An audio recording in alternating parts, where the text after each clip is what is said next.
विधानसभा के पूर्व विधायक और विदर्भ राज्य आंदोलन समिति के अध्यक्ष वामनराव चटप ने आज एक प्रेस कॉन्फ्रेंस में कहा कि विदर्भ के किसानों की आत्महत्या, बेरोजगारी और ढहती अर्थव्यवस्था के पीछे राज्य सरकार की दीर्घकालिक उदासीनता और अपर्याप्त सिंचाई सुविधाओं का एक बड़ा हिस्सा है। इन समस्याओं का स्थायी समाधान स्वतंत्र विदर्भ राज्य की स्थापना में है। विदर्भ राज्य आंदोलन समितीने 120 वर्षापासून सुरू असलेली स्वतंत्र विदर्भ राज्याची मागणी कायम निकाली काढण्याचा निर्णय घेतलाय आणि त्यानिमित्ताने इथल्या शेतकरी आत्महत्या, कुपोषण, प्रदूषण,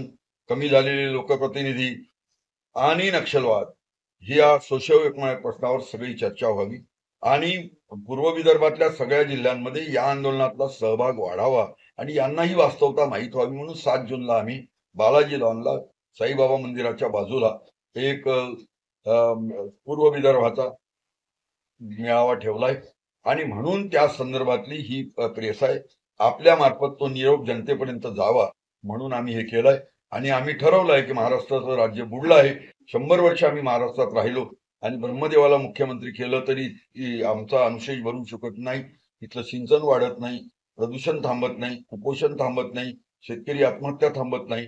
सोशिओ इकॉनॉमिक नक्षलवादी प्रश्न थांबत नाही, 4 आमदार